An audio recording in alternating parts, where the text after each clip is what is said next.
Muito bem. Deus abençoe os irmãos. Abençoe também você que está em casa, que está nos ouvindo, né? E que a palavra possa realmente causar em nossos corações, no meu e no de vocês, né? O efeito que o Senhor quer que cause. E nós vamos ler alguns textos do capítulo, alguns versículos do capítulo 40 de Isaías e também o capítulo 11 de João, começando com este último. Estava enfermo Lázaro de Betânia, da aldeia de Maria e de sua irmã Marta. Esta Maria, cujo irmão Lázaro estava enfermo, era a mesma que ungiu com bálsamo o Senhor e lhe enxugou os pés com seus cabelos. Mandaram, pois, as irmãs de Lázaro dizer a Jesus: Senhor, está enfermo aquele a quem amas. Ao receber a notícia, disse Jesus: esta enfermidade não é para a morte, e sim para a glória de Deus, a fim de que o Filho de Deus seja por ela glorificado. Ora, amava Jesus a Marta e a sua irmã e a Lázaro. Quando, pois, soube que Lázaro estava doente, ainda se demorou 2 dias onde estava. Depois disse aos seus discípulos: vamos outra vez para a Judeia. Disseram-lhe os discípulos: Mestre, ainda agora os judeus procuravam apedrejar-te e voltas para lá? Respondeu Jesus: não são 12 as horas do dia? Se alguém andar de dia, não tropeça, porque vê a luz deste mundo. Mas se andar de noite, tropeça, porque nele não há luz. Isto dizia, e depois lhes acrescentou: nosso amigo Lázaro adormece, mas vou despertá-lo. Disseram-lhe, pois, os discípulos: Senhor, se dorme, está salvo. Jesus, porém, falara com respeito à morte de Lázaro, mas eles supunham que tivesse falado do repouso do sono. Então Jesus lhes disse claramente: Lázaro morreu, e por vossa causa me alegro de que lá não estivesse, para que possais crer. Mas vamos ter com ele. Então Tomé, chamado Dídimo, disse aos discípulos: vamos também nós para morrermos com ele. Chegando Jesus, encontrou Lázaro já sepultado havia 4 dias. Ora, Betânia estava a cerca de 15 estádios perto de Jerusalém. Muitos dentre os judeus tinham vindo ter com Marta e Maria para as consolar a respeito do seu irmão. Marta, quando soube que vinha Jesus ao seu encontro, saiu ao seu encontro. Maria, porém, ficou sentada em casa. Disse, pois, Marta a Jesus: Senhor, se estiveras aqui, não teria morrido meu irmão.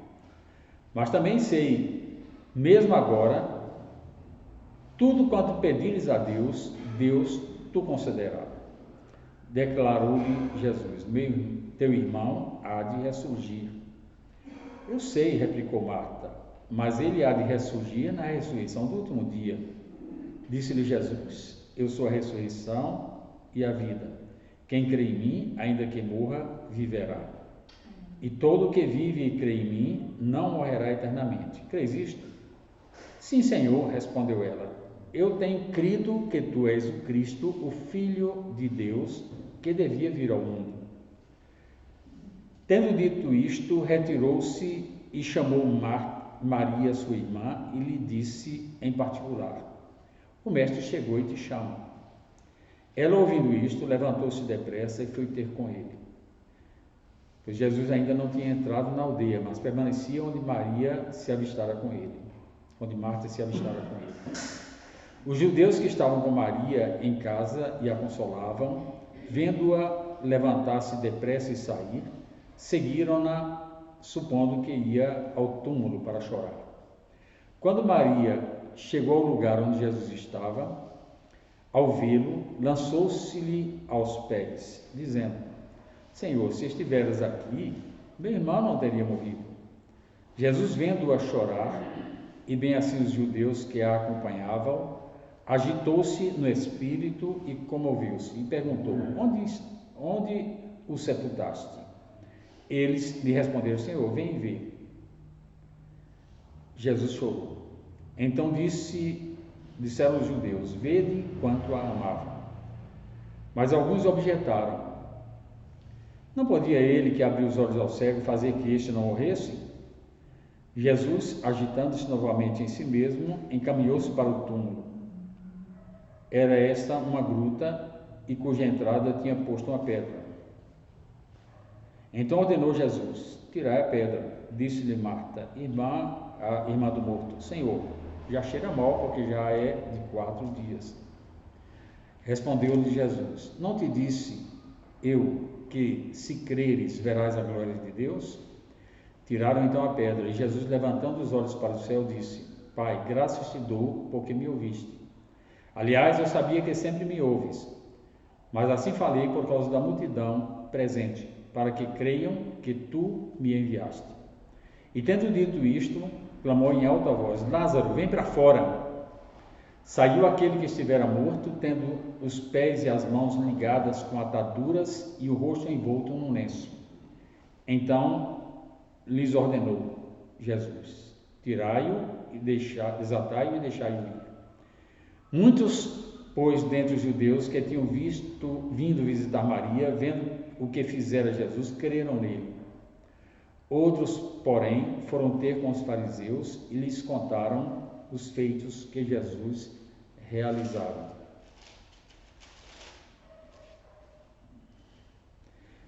Senhor, em nome de Jesus, nós estamos lendo a Tua palavra, pedindo ao Senhor, pela Tua graça, que essa palavra fortaleça a nossa fé, nos alimente e produza também fé naqueles que estão duvidando ainda da Tua pessoa e da Tua missão.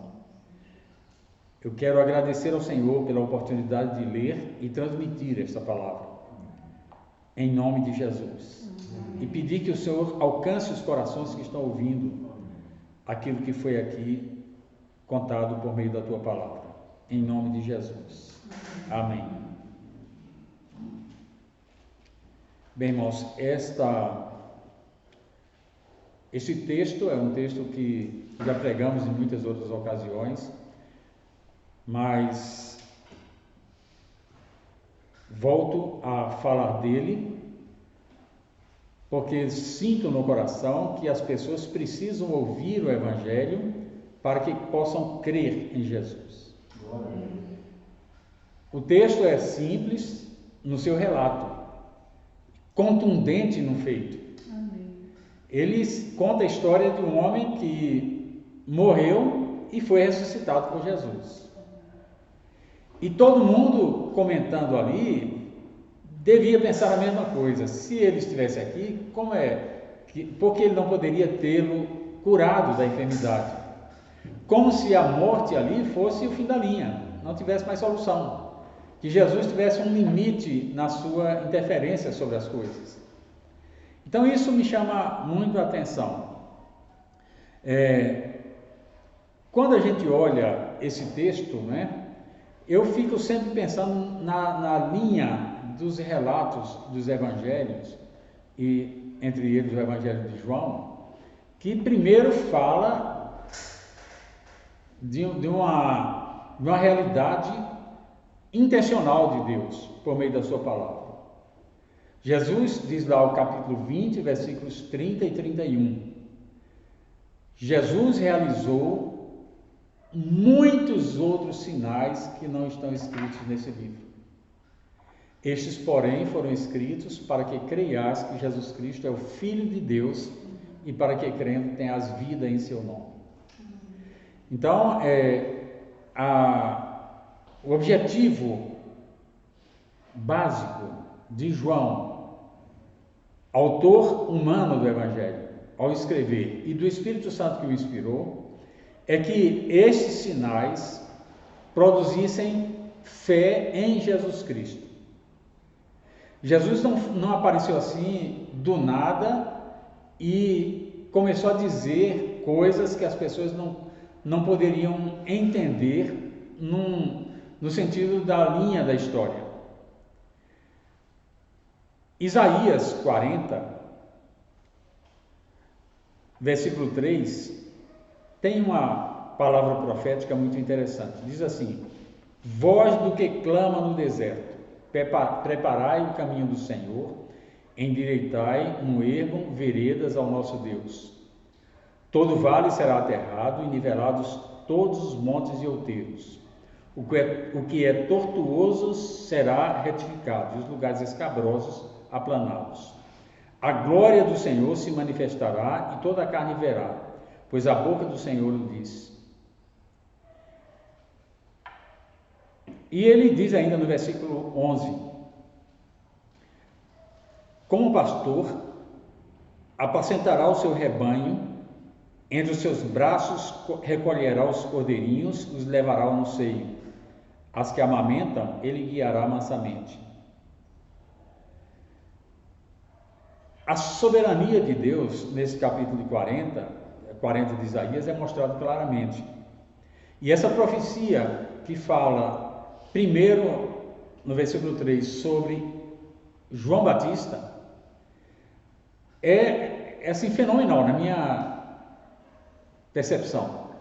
Uma profecia maravilhosa, porque João, ele relata João Batista, né, e os evangelhos que falam dele, como a voz do que clama no deserto, o cumprimento da profecia de Isaías, que foi proferida 600 anos antes de Cristo, mais ou menos.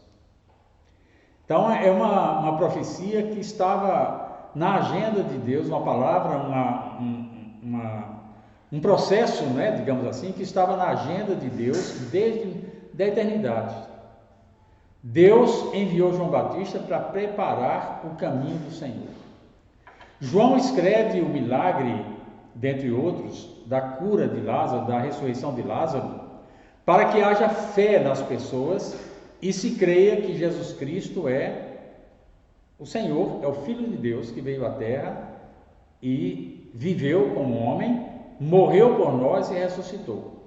Jesus morreu por você que está me ouvindo, morreu por mim, morreu por todos nós. E nós somos alcançados pela salvação eterna de Deus, pela graça de Deus. Não é por obras, não é por qualquer coisa que nós possamos vir a fazer, mas é pela graça de Deus. A palavra de Deus diz em Coríntios: pela graça sois salvos por meio da fé. Isso não vem de vós, é dom de Deus, não vem de obras para que ninguém se glorie. Então, quem pensa que é muito bom na terra, que faz o bem, que por isso Deus vai ter misericórdia e ele vai acabar habitando eternamente no céu, está muito enganado. Só há salvação por meio de Jesus Cristo. O Evangelho, ele é rico em informações. Os sinais mostram para marcar, carimbar mesmo a informação de quem Jesus é e o que ele veio fazer aqui, do seu poder e de tudo que ele tinha em si mesmo. Ele viveu como um homem perfeito. Ele não fez os milagres aqui porque ele era Deus. Enquanto ele estava na terra, ele viveu como um homem.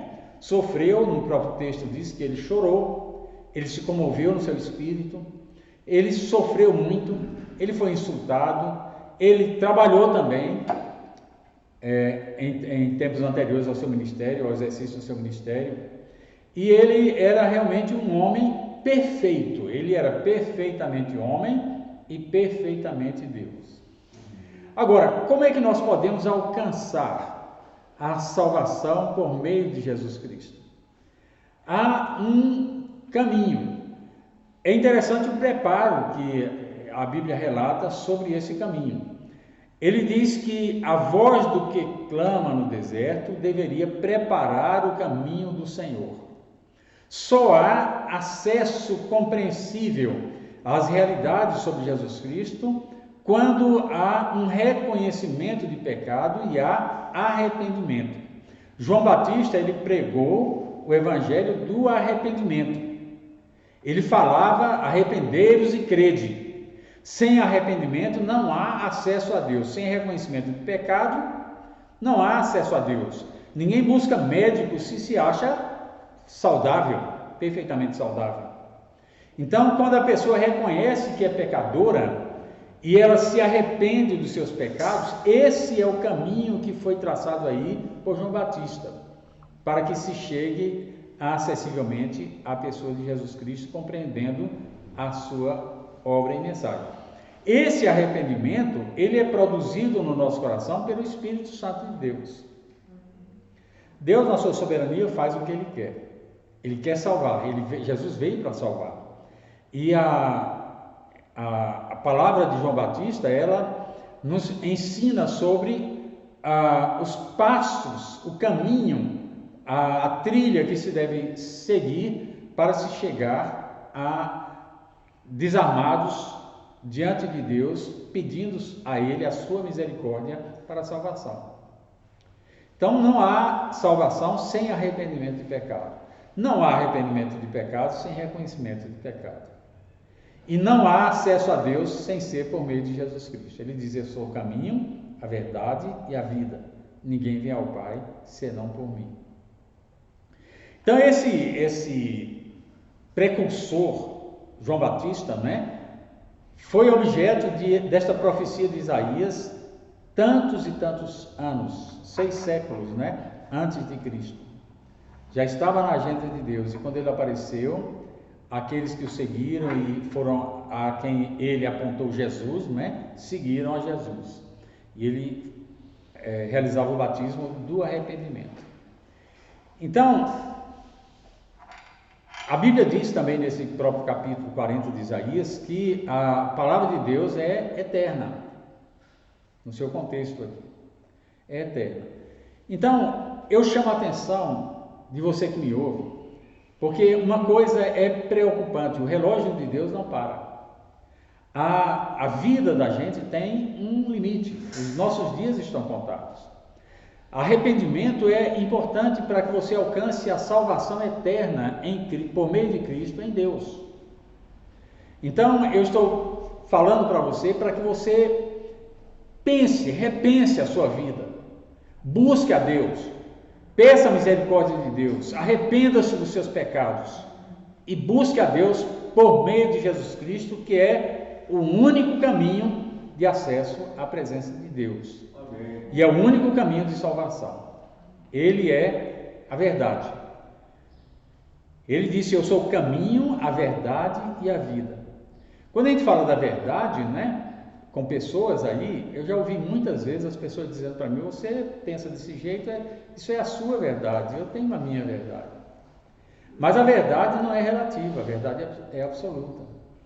Há uma ideia, né, de que a pessoa pode construir seu próprio sistema de fé baseado em verdades que ela mesma elabora ou pensa que pode ser estabelecida, né?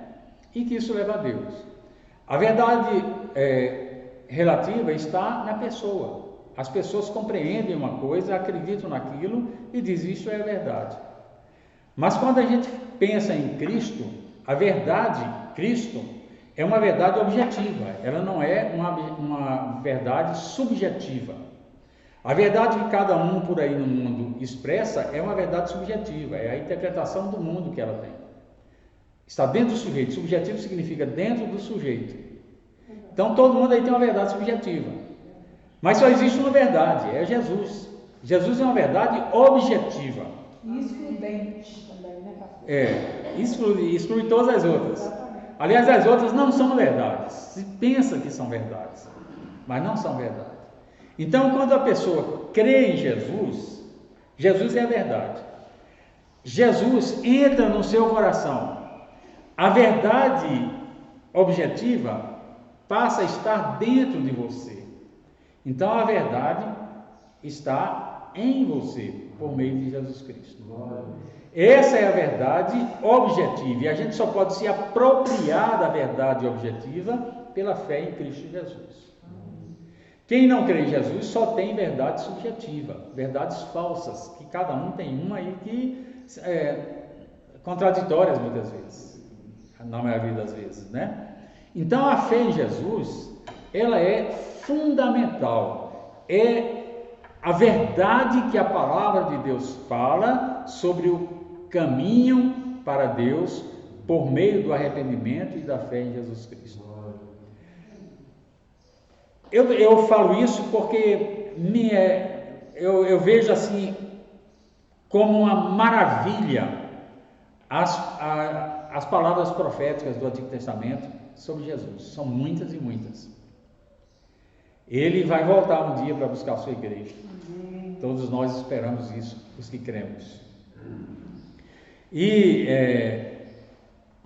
a gente, ao pensar sobre a intervenção de Jesus na vida de Lázaro, eu queria chamar a atenção para alguns aspectos só. O primeiro é que esse sinal, o próprio Jesus diz, para que se manifestasse a glória de Deus, ele foi realizado, explicado por João, para que creias que Jesus Cristo é o Filho de Deus. A fé vem pelo ouvir, você está ouvindo, a fé pode brotar no seu coração, na sua mente, no seu coração, na sua alma e alcançar o seu espírito. A fé, ela é produzida pelo relato histórico em que nós dizemos isso realmente aconteceu, Jesus fez isso, ele é poderoso. Aqui está mostrando nessa ressurreição de Lázaro o poder onipotente de Deus manifesto através de Jesus Cristo, que era pleno do Espírito. Jesus não recebeu o Espírito por medida, mas ele tinha a plenitude do Espírito. Nós temos dons, a igreja tem dons, pessoas têm dons, e o Espírito distribui os dons. Um tem dom de curar, outro tem dom de falar em línguas, outro de interpretação e assim por diante. Mas Jesus tinha todos os dons. A ele não foi dado o Espírito por medida nesse aspecto. Ele tinha a manifestação do Espírito plena nele, porque ele era perfeito e santo. Então, o primeiro aspecto que se deve pensar, quando pensamos na questão da ressurreição, é que Jesus, ele tem poder. A segunda coisa é que Jesus deixou correr as coisas de tal maneira que a glória de Deus pudesse ser manifesta. Muitas vezes acontecem coisas que parecem aos nossos olhos catastróficas e assim, fim da linha. Mas para Deus não há limite de solução quando Ele quer intervir. E a morte, para qualquer uma pessoa, né, é o fim de tudo. Ninguém, quando a pessoa morre, eu vejo às vezes alguns programas médicos, em que os médicos estão fazendo alguma intervenção, como é que eles procedem? Em certa ocasião, o meu cunhado sofreu um acidente grave, quebrou o pescoço, e por um milagre de Deus, ele hoje é pastor, não é? Mas por um milagre de Deus, ele se arrastou até a estrada e alguém viu, ele foi atendido. E nos avisaram, e eu e Noemi fomos para o pronto-socorro para esperá-lo, porque ele ia chegar em ambulância a qualquer hora. E aí nós ficamos lá, daí a pouco ele chegou, já com colete cervical, né, e tudo, e foi ali tratado, e a gente tinha que ficar olhando ele a vida toda, a noite toda, porque em pé ali, sem nem lugar para sentar, olhando o camarada, porque ele podia puxar o colete, no seu sofrimento e inconsciência, podia se atrapalhar a si mesmo, né? Então, era carnaval e tinha muita gente chegando, baleado, facado, bêbado, overdose, um monte de coisa. E eu ali olhando para o sujeito esticado lá, né? Aí eu vi que os médicos estavam assim correndo porque não estavam dando conta. Aí eu fui, o chefe dos médicos passou lá perto de mim, eu falei, escuta aí, vem cá. Eu estou vendo que vocês estão com falta de mão de obra aí, vocês querem ajuda? Porque eu vou ter que ficar aqui a noite toda olhando esse cara. Queremos, você ainda era um jaleco, né? E eu fiquei lá ajudando, segurando as pernas do cara, para ele não espernear, enquanto eles faziam alguns tratamentos, algumas coisas, né? E eu lembro que nós fomos atender um rapaz que estava de moto, foi comprar alguma coisa num bar. Ao sair do bar, com a namorada dele, a chave da moto caiu dentro do bueiro.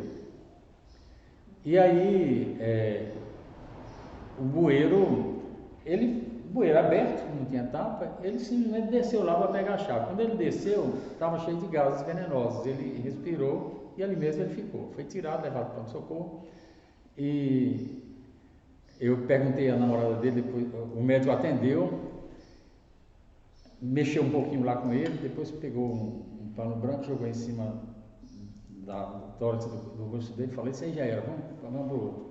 E eu fui acompanhando, né? Depois a namorada dele estava esperando lá, eu fui conversar com ela, curiosidade de curioso, para saber o que tinha acontecido. Perguntei, o que aconteceu com vocês? Ela nem sabia ainda. Eu não contei também, mas só fui conversar com ela. Não, nós estávamos assim, ela que contou a história do bueiro. Mas, quando o médico jogou aquele pano lá em cima do homem, do rapaz, e foi tratar de outro que estava chegando, finalmente acabou. Ele não ia fazer mais nada. Mas Jesus, no caso de Lázaro, ele já estava dentro do túmulo há 4 dias, fedendo já. E Jesus ordenou com a sua palavra de poder e ele saiu para fora. Vivo, tiraram-lhe as ataduras e assim ele foi entregue de novo ao seio da família. É uma história realmente fantástica, mas que também fala para nós, fala para aquele que está ouvindo a história, para que você possa crer que Jesus Cristo é o Filho de Deus e possa, em seu nome, ter vida. Agora, para nós que somos crentes, que conhecemos essa história, que quando a lemos novamente, nós somos inspirados a fortalecer a nossa fé em Jesus Cristo. A fé, ela precisa ser alimentada. Ela não pode ser alguma coisa que eu me converti e nunca mais piso na igreja, não preciso ler a Bíblia mais, nem fazer nada. Você tem que alimentar a sua fé. Você se enfraquece e adoece até por falta de alimento, não é? Se a gente deixa de se alimentar da palavra, nossa alma também fica enfraquecida, nosso espírito está salvo, foi salvo uma vez salvo, salvo eternamente. Mas a nossa vida se torna uma vida se é que podemos chamar assim, do sentido prático, né, de crente fracassado. Não fazendo nada, não temos ânimo de fazer nada, não é? É uma vida realmente difícil. A vitalidade, ela precisa ser nutrida pelos nutrientes espirituais que a palavra nos dá. Amém. Então, o relato, ele serve para alcançar você que está me ouvindo pela primeira vez, talvez, ou que não crê em Jesus, para a sua salvação, mas também para você que está me ouvindo e já é crente, para a sua edificação. Amém. Para o seu fortalecimento. Precisamos nos alimentar da palavra. Glória a Deus. Deus, ele é bom e misericordioso. Ele nos sustenta para que a gente possa cumprir a missão que ele tem para nós aqui na terra. Nós temos uma finalidade de estarmos aqui. Você não está aqui à toa. Você não está vivo à toa. A glória de Deus deve ser manifesta na sua vida de alguma forma. E vamos orar a Deus para que sejamos úteis nas suas mãos. Aqui nós vemos aí os missionários que, quando a gente fala de missionários, eles não são tipo assim de outro planeta que veio para cá para ir lá para... Eles são pessoas como nós que creram, só que eles estão sensíveis à voz de Deus e às necessidades do mundo. Não quer dizer que nós também não tenhamos a nossa missão onde nós estamos. Mas vamos trabalhar, vamos orar, vamos procurar fortalecimento. Se você está fraco, procure fortalecimento. Não fique em casa a si mesmo se desculpando para arranjar um motivo para justificar a sua omissão, muitas vezes, em estar presente na igreja, ou orando, ou lendo a Bíblia, ou louvando. Não faça isso. Não há espaço para esse tipo de atitude na vida cristã. Nós temos que ser alegres porque nós temos vida. Nós temos vida abundante. Cristo está em nós. E Cristo é a esperança da glória. E nós olhamos esse horizonte da glória do Senhor por meio dele, que está em nós e habita em nosso coração. Então, está com problema? Lembre-se que o pior problema, do ponto de vista prático, que pode acontecer na nossa vida, com os pés no chão aqui, caminhando, é morrer. Jesus tem poder sobre isso. Então, aquele problema que você está achando que é impossível, Ele tem recurso para livrá-lo. Busque apenas, às vezes, identificar onde é que foi que aquilo foi causado. Pode ser que seja um problema que foi plantado aí em você por Deus mesmo, para que a glória de Deus se manifeste na solução. A solução não significa resolver o problema segundo o nosso esquema de pensamento, não. A solução pode ser a solução de Deus também, mas a glória de Deus vai ser manifesta, não é?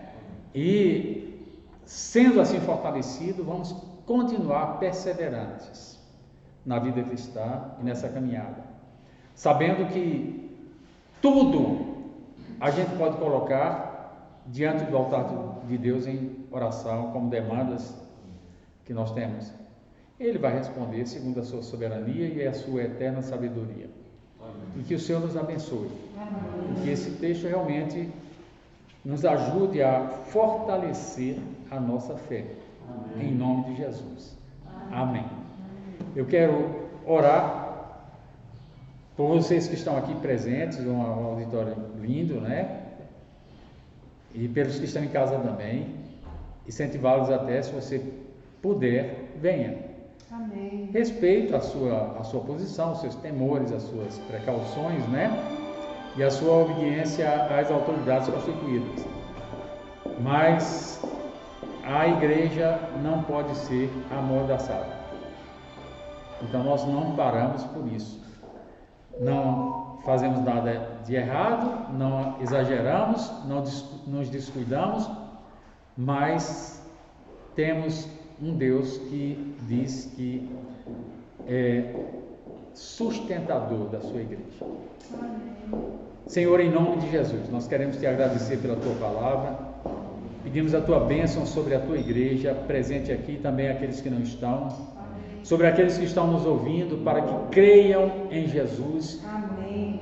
Como único caminho, Senhor, que não tenham alternativas falsas para vislumbrar a sua salvação, mas que somente creiam no Senhor Jesus Cristo, que morreu na cruz e sobre si levou os nossos pecados. Que haja reconhecimento e arrependimento de pecados. E que a salvação alcance cada um que está me ouvindo. Em nome de Jesus. Amém. Amém. Que Deus abençoe. Que a graça do Senhor, não é? As consolações do Espírito de Deus estejam sobre todos, agora e sempre. Amém. Amém.